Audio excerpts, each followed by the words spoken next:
le sang, le feu, l'acier et la mort. Quand le désespoir sera l'unique salut, l'humanité s'embrasera d'une lumière sinistre, sombre, les sentiers de la guerre offrant enfin l'illusion d'obtenir un dû. Siwen et son compagnon, lycanthrope, étaient en mauvaise posture.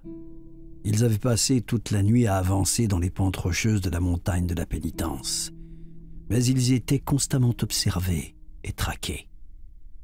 Selon les estimations de Siwen, il n'était plus qu'à une demi-journée de marche de Taskem. Et pourtant, si loin. Ils pouvaient voir les sombres nuages caractéristiques du triste territoire des Yamars au loin. Les diablotins ne cessaient de les harceler, s'approchant pour attaquer puis fuyant à la vue de sa magie. La nouvelle avait manifestement voyagé chez les autochtones. Le mage ne comptait plus le nombre de victimes, il devait dépasser la centaine, et il ne contrôlait pas son nouveau pouvoir. Le lycanthrope qui l'accompagnait était mal à l'aise. La manifestation magique de Siwen était impressionnante, et s'il le suivait toujours, c'était à une distance prudente. Difficile de dire si c'était par peur de sa magie ou de l'environnement hostile. Même pour une créature comme lui, puissante, massive et féroce, le nombre d'ennemis était trop grand pour s'assurer une victoire à la simple force des muscles. Et, tôt ou tard, Siwen lui aussi faiblirait, s'il n'arrivait pas à temps en sécurité au domicile de Taskem, lourdement protégé par une barrière de pierre. Alors qu'il progressait aussi vite qu'il pouvait, à moitié entre la course et la marche rapide, et avec toute la vigilance du monde, Siwen sentait que s'il n'arrivait pas à destination rapidement, lui et son nouvel ami pourraient y laisser leur vie. D'innombrables paires d'yeux, d'ailes, de crocs et de griffes étaient à leur trousse, les guettant tels des prédateurs acculant méthodiquement et cruellement une proie qu'ils avaient attendue depuis des temps immémoriaux. La lune était haut dans le ciel, pleine et baignant la montagne de sa discrète lumière argentée. Siwen avançait pas à pas, prenant note des dizaines de paires d'yeux rouges dans les ombres du paysage. L'air s'emplit soudainement de sons. Un chant. Les créatures entonnaient une mélodie perçante et très aiguë. Le sol se mit à trembler pour finalement s'écrouler sur lui-même. Un cratère sans fond s'ouvrit petit à petit sous les pieds de Siwen, qui titubait pour rester debout. Lorsque les pierres se mirent à tomber, il sauta le plus loin possible de la zone pour s'accrocher au rebord d'une seule main, son corps pendant dans le vide. Le chant des diablotins cessa et un rugissement se fit entendre. Il venait de la fosse qui s'était ouverte sous les pieds du mage. Une main imposante de cendres et de feu s'accrocha à la paroi, puis une autre. Siwen sentit le danger, se balança, puis s'extirpa en roulant en sécurité sur la terre ferme, faisant se cogner et teinter tout son équipement. Siwen n'eut pas le temps de regarder dans le trou qu'une créature de plusieurs mètres de haut se propulsa dans les airs, hors de sa prison de roche, et atterrit lourdement sur ses deux pattes arrière, larges et musculeuses.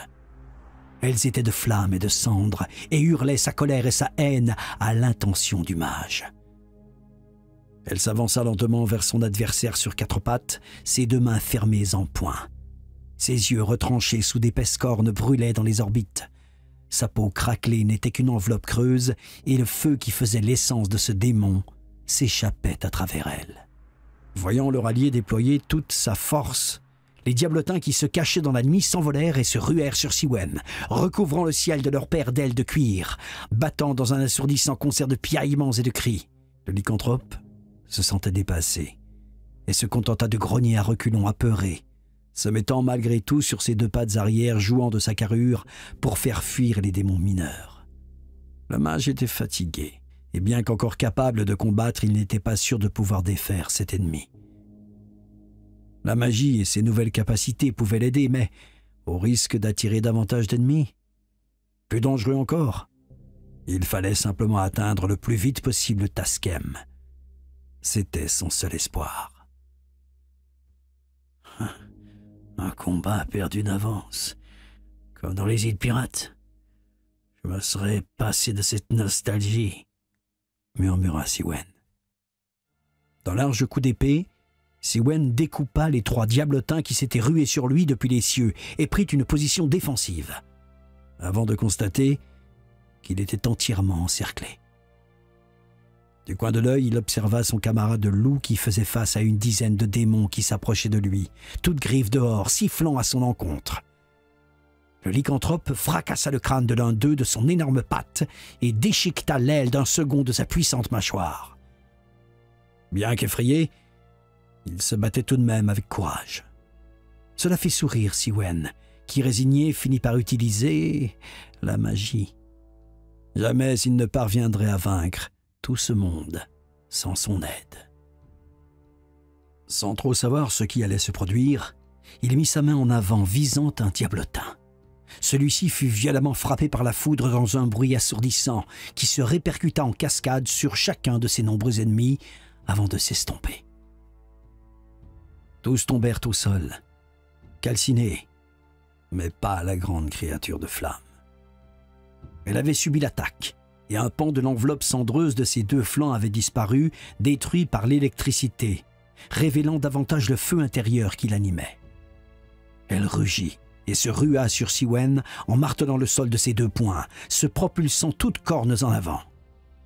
Surpris par la vitesse de la créature, il aurait fini empalé si son instinct ne l'avait pas poussé à esquiver au dernier moment. Le démon continua sa course effrénée en ligne droite et fracassa un rocher. Il se retourna et poursuivit à nouveau vers Siwen, la tête baissée, son crâne épais et ses cornes effilées, prêt à embrocher le mage. Siwen attendit le moment opportun pour frapper la créature sur la nuque, cherchant à le décapiter. Mais il ne parvint pas à percer l'enveloppe de cendres. Elle était beaucoup plus solide qu'il n'y paraissait. L'épée fichée dans la nuque du démon, Siwen fut emporté avec lui. Le monstre s'arrêta et attrapa Siwen dans une de ses pattes, s'apprêtant à le projeter au sol. Le mage sentit la pression du démon. Son corps était sur le point d'exploser et, lorsqu'il hurla de douleur, une enveloppe de foudre l'entoura, repoussant la poigne du démon qui fut rejeté plusieurs mètres en arrière. Il s'écrasa sur le sol, terrassé par le choc. Sa peau cendreuse continuait à se craqueler, de massifs trous béants laissant s'échapper un feu puissant. Peu à peu, la créature se transformait en un feu nu irrépressible. « Mais comment on te bute, toi ?» lâcha Siwen, tombé au sol, fébrile. Le démon se redressa, martela furieusement le sol à de nombreuses reprises et cria toute sa rage avant de s'élancer à nouveau vers Siwen. Frappant toujours plus le sol de ses mains pour donner davantage d'impulsion durant sa course, il sauta dans les airs, voulant percuter son adversaire à l'atterrissage et le piétiner. Siwen l'attendait. Sa garde était ferme et, identifiant un point où la peau de pierre avait disparu, il frappa. La lame se ficha à l'intérieur du démon. La pointe de l'épée visible dans son dos et... rien. Le démon continua à frapper frénétiquement le sol de ses poings, entraînant Siwen dans une folle course à travers la montagne. Le feu du démon brûlait sévèrement son corps. Ses protections en cuir commençaient à prendre feu. Ses tactiques ne menaient à rien. Et ne sachant plus quoi faire, il lâcha son épée, bloquée à l'intérieur du corps de la créature. Il roula sur le sol, blessé, et vit plus loin son camarade loup, le corps en sang, lacéré de toutes parts, continuer à se battre. Il ne restait face à lui qu'une poignée de diablotins. Certains d'entre eux avaient fui en voyant le loup dévorer leurs camarades, leur nouvel allié de feu mettant plus de temps que prévu à tuer le mage. Siwen se releva et observa la trajectoire du démon. Il se concentra calmement et prit une position d'art martial que lui avait enseigné Taskem longtemps auparavant. La jambe arrière fléchie, la jambe avant tendue, un bras en arrière, la main levée, l'autre tendue et droite. Il sentit la magie traverser son corps. Le flot était tel qu'il avait l'impression que son corps brûlait de l'intérieur. Il y en avait tellement qu'il pouvait sentir ses paupières et ses tempes palpiter furieusement. Le temps ralentit pour presque se figer.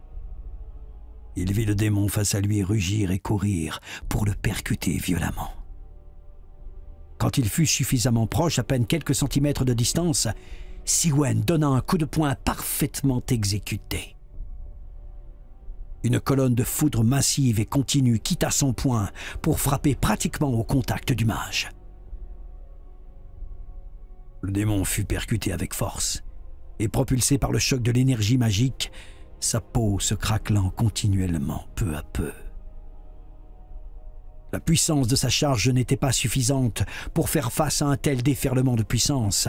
Son armure de pierre était dorénavant totalement volatilisée. Il ne restait de lui que du feu. Dans sa chute, le démon écrasa sur son passage les diablotins et le loup qui était en train de s'affronter férocement.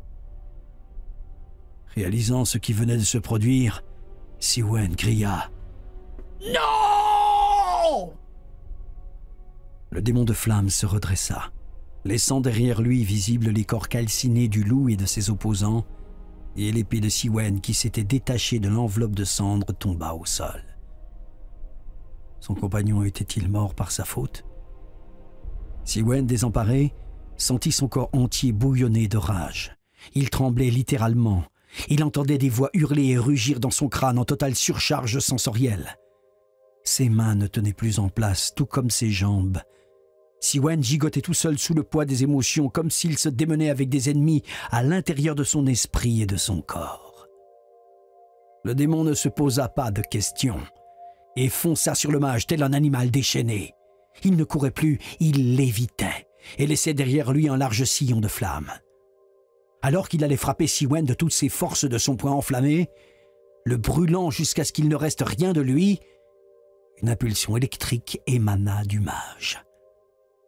L'arc était si puissant qu'il continua sa course au loin, illuminant la montagne dans un fracas à rendre sourd tout être vivant à proximité.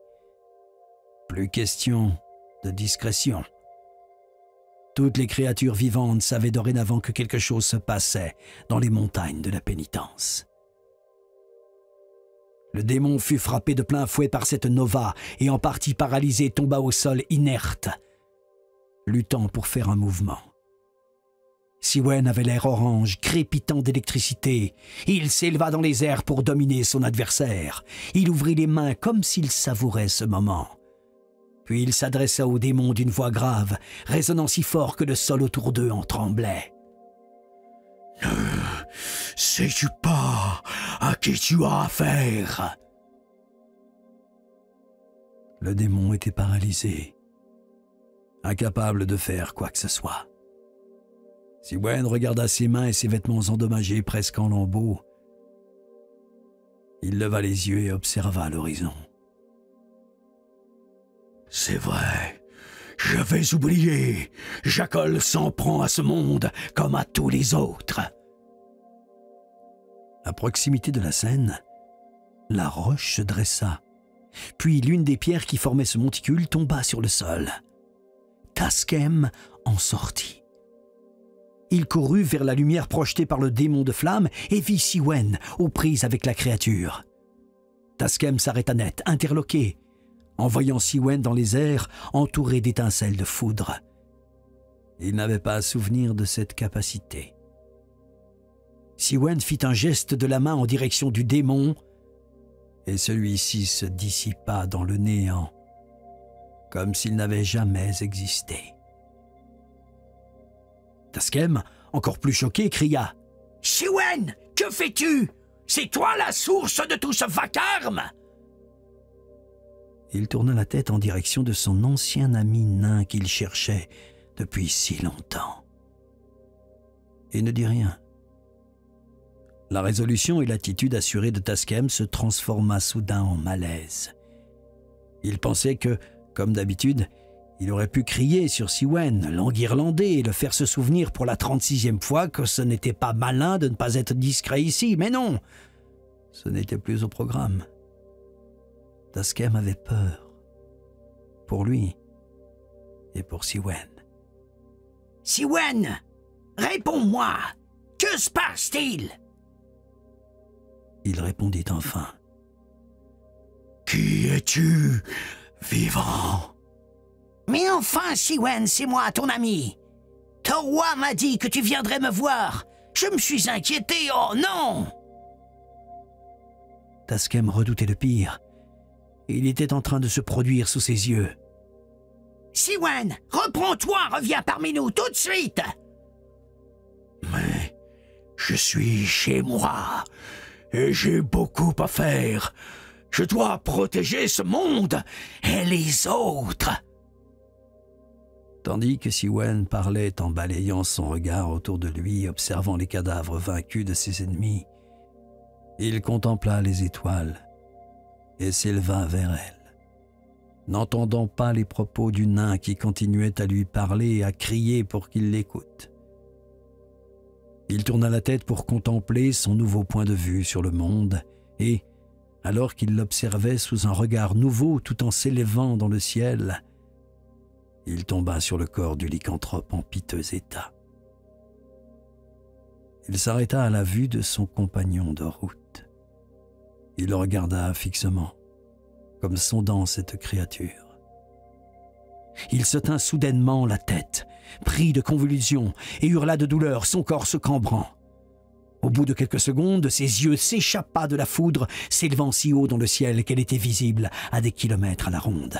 Le bruit était assourdissant, à tel point que Taskem dut s'enfermer dans de nombreuses couches de roches grâce à sa magie pour ne pas perdre définitivement l'ouïe, sans parler des nombreux éclairs frappant le sol çà et là tout autour de Siwen, pulvérisant tout à leur point d'impact. Après de longues, très longues secondes de hurlements et de magie électrique, Siwen se tut. Sa magie se dissipa. Sentant un calme relatif revenir, Taskem dissipa sa magie et éloigna les rochers autour de lui, qu'il avait protégés du bruit et des dommages collatéraux. Il vit son ami tomber de plusieurs mètres de haut comme une pierre, sa tête heurtant violemment le sol. « Siwen !»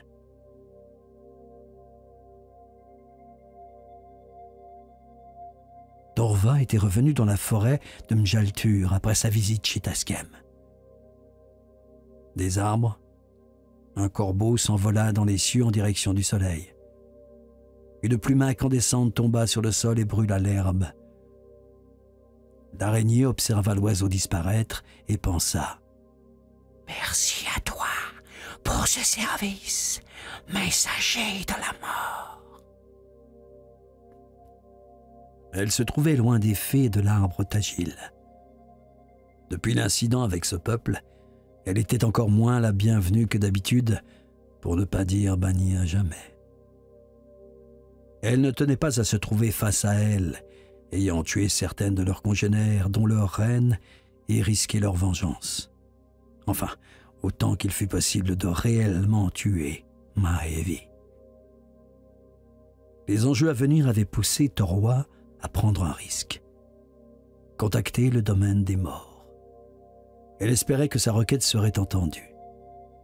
Le corbeau avec lequel elle venait de s'entretenir avait beau n'être qu'un parmi d'autres, il n'en restait pas moins un représentant de son espèce, et avec un peu de chance. Le ciel se couvrit soudainement malgré le soleil qui le réchauffait la minute précédente. Une pluie se mit à tomber lourde, pesante. La chaleur se mélangea à la fraîcheur de l'eau, offrant une senteur unique. Le corbeau revint sur sa branche, hochant la tête vers l'araignée, signalant ainsi que sa requête avait été acceptée. Un oiseau de grande taille descendit du ciel, comme venant directement depuis le soleil. Il se posa au sol, détruisant les arbres sous son poids.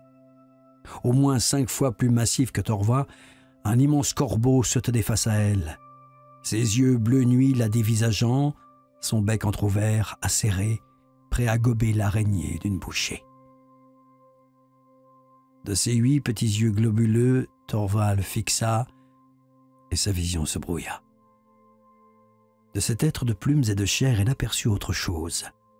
Un phénix d'une taille colossale dont les plumes de la queue incroyablement longues atteignaient jusqu'aux montagnes à peine visibles au loin. De cette vision étrange, elle vit le monde tout autour d'elle brûler d'une flamme inextinguible. La forêt, non, le monde entier était réduit en cendres. Et de ces cendres, les flammes se nourrissaient éternelles, ne s'éteignant jamais.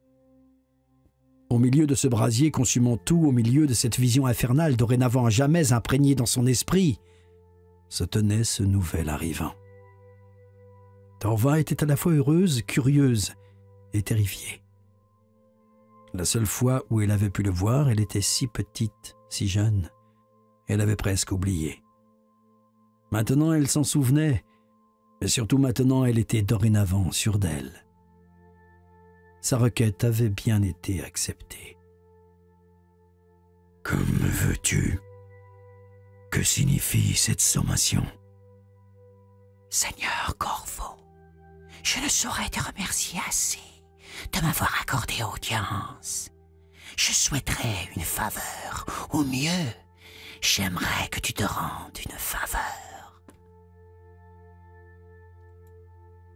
Il y a de nombreux millénaires que nous ne nous sommes vus à régner. Et tu veux que je fasse quelque chose pour toi? Je ne fais pas de faveur. Tu devrais pourtant mieux me connaître. Il s'agit de Tirem. Le corbeau se baissa au niveau du sol, intrigué par les propos de Torva. « Que veux-tu dire? Il est en vie. » Oui, c'est un vivant. Je l'ai protégé comme j'ai pu. À ces mots, Corvo releva la tête et parut pensif, troublé.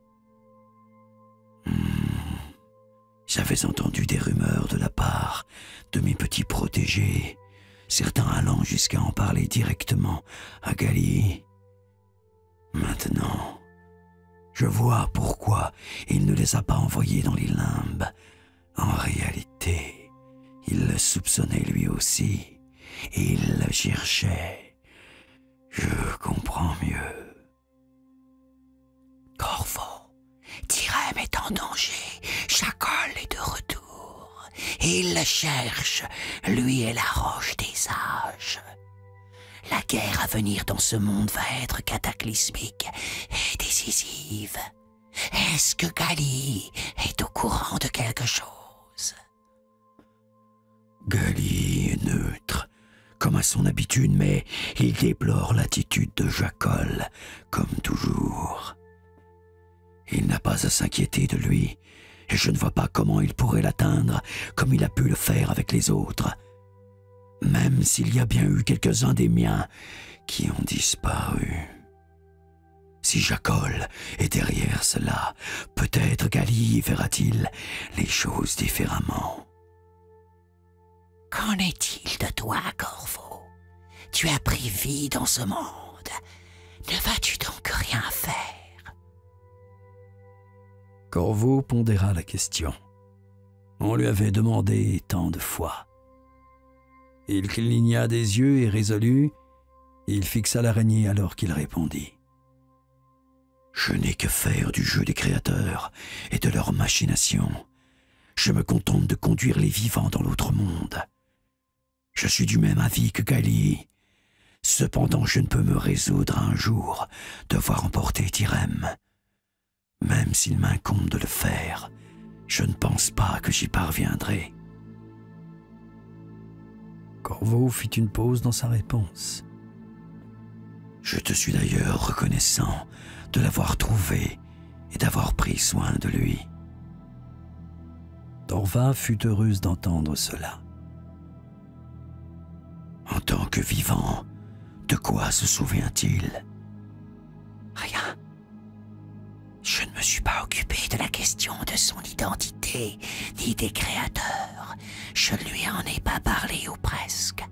Je n'ai fait que l'aider, l'éduquer, lui apprendre tout ce que je savais, mais je lui ai laissé faire ses propres choix. Je crois que c'était la meilleure chose à faire, vu les enjeux. Je ne l'ai pas aidé outre mesure dans son parcours, si ce n'est pour lui donner tous les outils dont il pouvait avoir besoin. bien que j'ai gardé un œil sur lui en toutes circonstances ou presque. C'est à lui de faire face à ses propres épreuves. C'est aussi pour cela que j'ai besoin de toi. Vous avez été proches. Peut-être cela ravivera-t-il des choses en lui. Des choses que moi, simple vivante, je ne peux lui inculquer. Pourquoi ne pas m'avoir prévenu plus tôt? J'ai choisi de prendre la voie des vivants. J'ai longtemps réfléchi. Et je me suis dit que peu importe ce qui s'est passé, pourquoi il a atterri ici, à ce moment précis, j'allais lui offrir une vie de vivant. Après tout, s'il est ici, c'est qu'il n'est plus réellement comme vous. Alors, pourquoi pas? Je ne sais pas si tu es d'accord avec moi, ou si Kalihi sera d'accord avec moi, ou si Tirem lui-même sera d'accord avec moi. Mais j'assumerai les éventuelles conséquences. Je comprends. Je n'ai rien contre cela. Je vais voir avec Aili ce qu'il convient de faire. Mais ce sera un plaisir de retrouver Tirem. Torva prit cette conversation comme une victoire. Sa mission était accomplie. Je te remercie, Régnier. Je dois m'en aller. Je me suis peut-être trompé sur ton compte. Tu as bien agi. Au revoir, Corvo. Je te remercie également. Le seigneur Corbeau et son jeune acolyte s'envolèrent ensemble. Le ciel s'éclaircit, laissant de nouveau place au soleil, comme si la pluie et les nuages n'avaient été qu'une illusion, tout comme la vision du monde en feu qu'avait eue Torva. L'oiseau gigantesque battait des ailes, prenant de l'altitude, et disparut dans une explosion de feu qui roussit la cime des arbres. L'espace d'un instant, Torva put voir avant la disparition de cet oiseau de la nuit, ce gigantesque phénix, majestueux, qu'elle avait entreaperçu, dont le brasier qui le constituait faisait ombrage au soleil lui-même. L'araignée, de nouveau seule dans la forêt de Mjaltur, s'en retourna sous terre vers une nouvelle destination, creusant de ses nombreuses pattes le sol herbeux et s'enfouissant dans celui-ci. Tentant de ses maigres moyens d'influencer le futur, Torva fut heureuse d'avoir réussi une des nombreuses étapes de son plan de grande envergure. De cette rencontre mythique, la seule trace qu'il restait était un peu d'herbe brûlée et des arbres dont la pointe avait été légèrement consumée. Et sur le sol calciné et les quelques branches qui avaient subi les assauts du feu, poussèrent subitement des fleurs d'une beauté paradisiaque.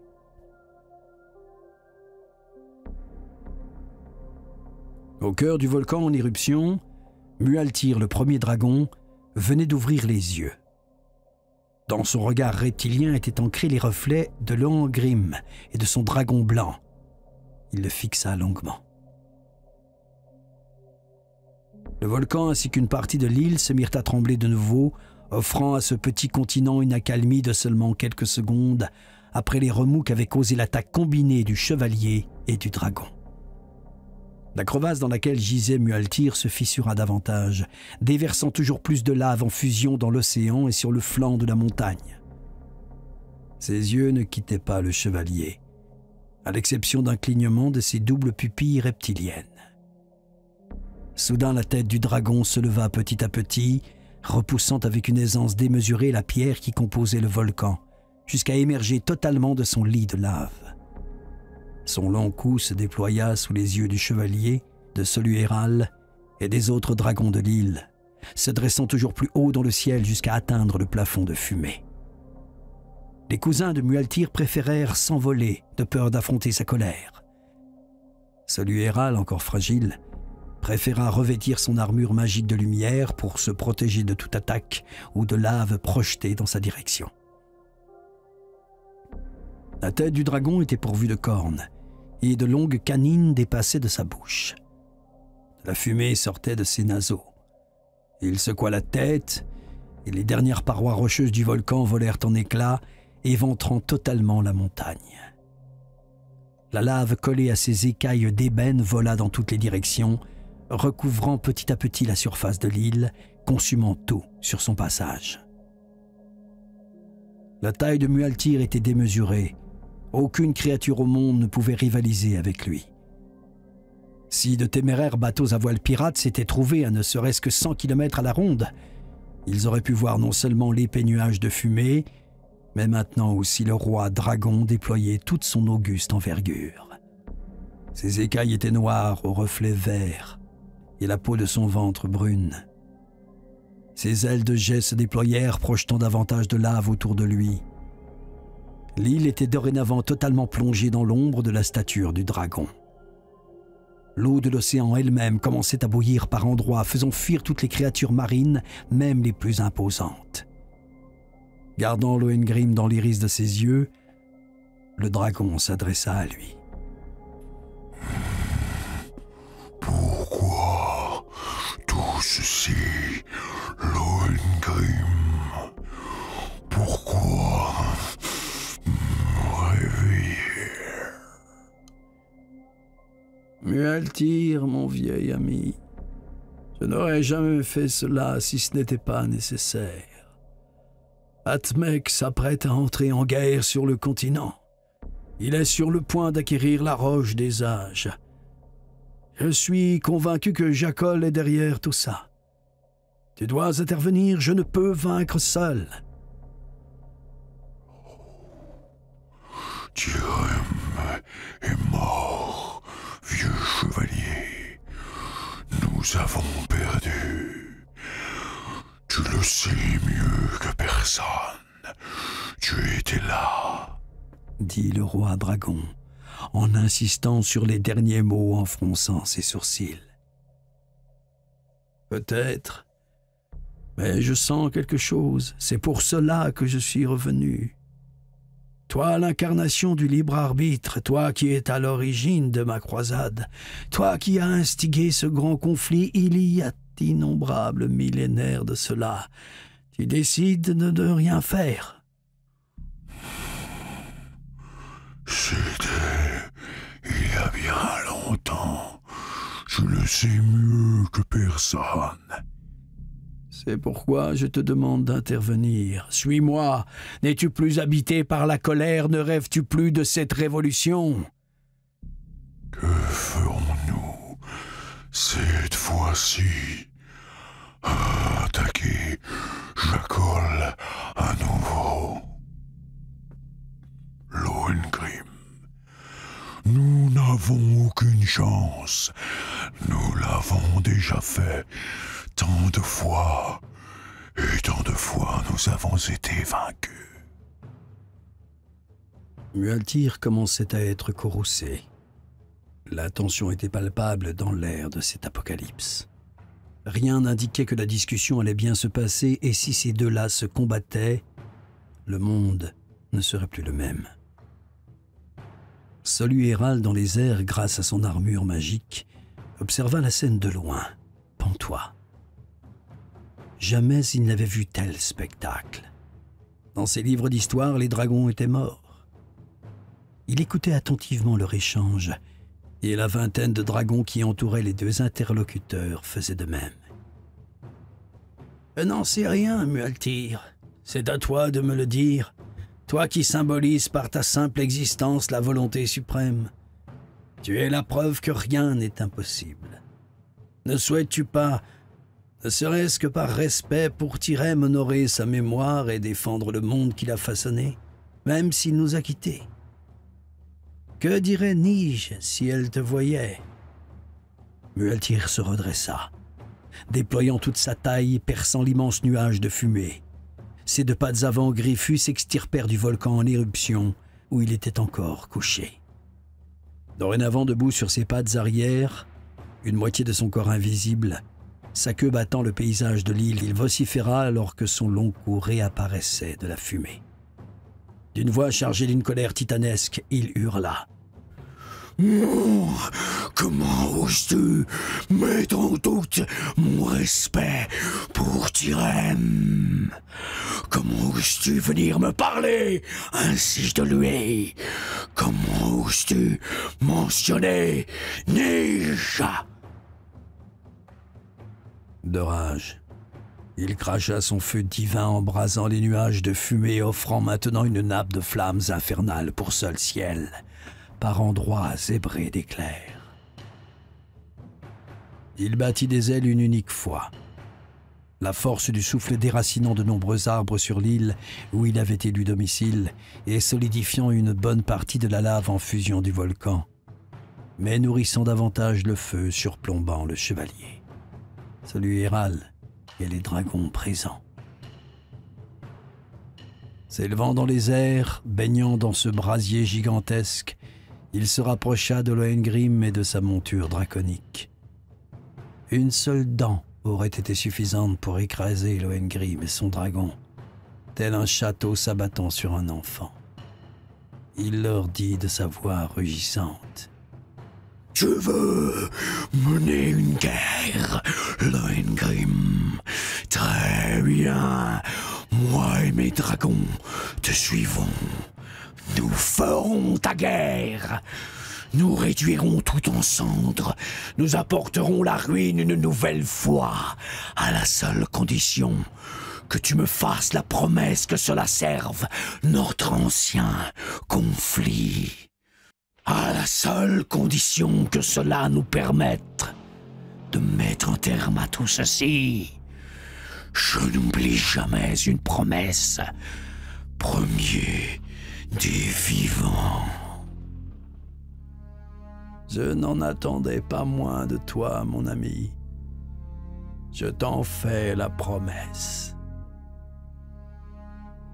Dans ce décor digne des enfers, où le feu tombait du ciel et sortait de la terre, deux des êtres les plus puissants de l'univers venaient de former une alliance sous le regard ébahi d'un roi elfe.